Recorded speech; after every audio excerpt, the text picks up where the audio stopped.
Good morning. Coming to you from definitely an unusual location today. This is behind me what's known as the Dome of the Rock, the Temple Mount. So historically, we can go back to Mount Moriah. You remember Mount Moriah? Down below where this is and layered below, not far below, but a little below, was Mount Moriah. That was where Abraham, famously in Genesis 22, was to sacrifice Isaac.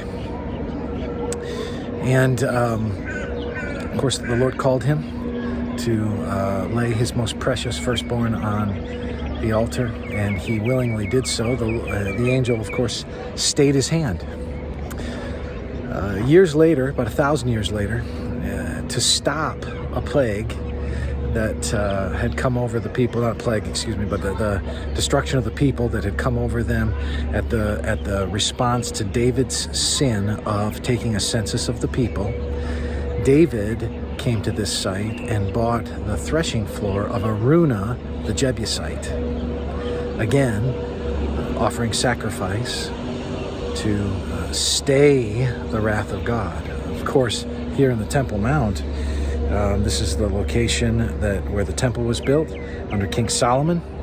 First temple, second temple was rebuilt. The Holy of Holies was behind me.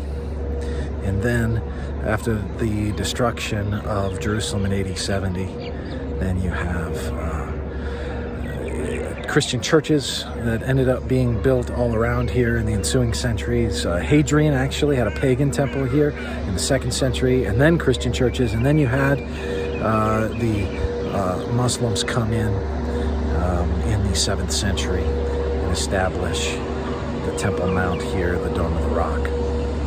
That's a little bit of the history. Now, by way of a little thought for you today is this.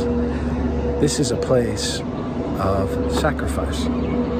This is a place where Abraham, long ago, brought his son to sacrifice him in obedience to the Lord.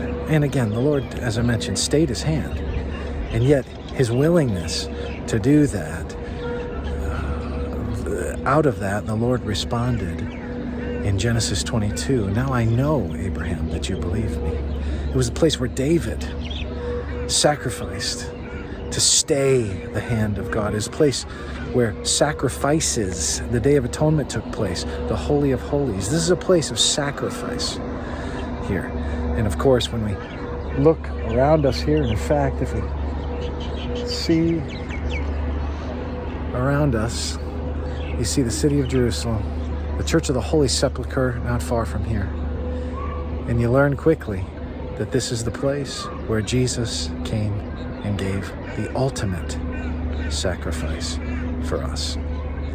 And so this is a historic location.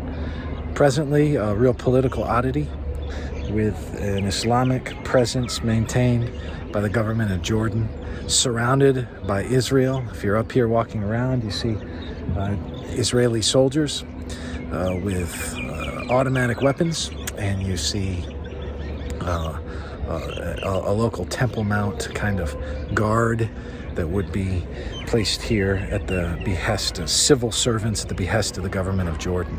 So it's a place of colossal conflict. It's a place where here's a Christian tourist with the Western Wailing Wall on the other side, and with this Islamic presence and calls to prayer. You learn quickly that this is the beginning of these three Abrahamic faiths, if you will.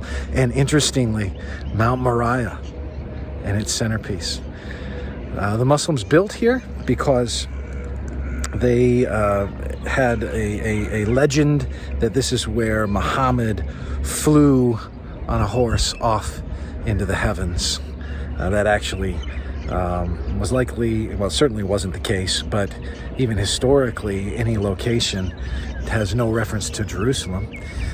But a leader in Damascus began that tradition within Islam, and it's carried forward since, and carried forward to the degree that they'd build this building behind me. And interestingly, they'd build it behind me with Arabic script lined all around the top, And that Arabic script speaks of the infidels, the Christians, and the Jews. And yet it's written on tiles that were done by Armenian Christians. So there's a little paradox there. Anyway, I wanted to show you today this location, the Temple Mount. A little longer one today, but what a fascinating locale. Have a great day.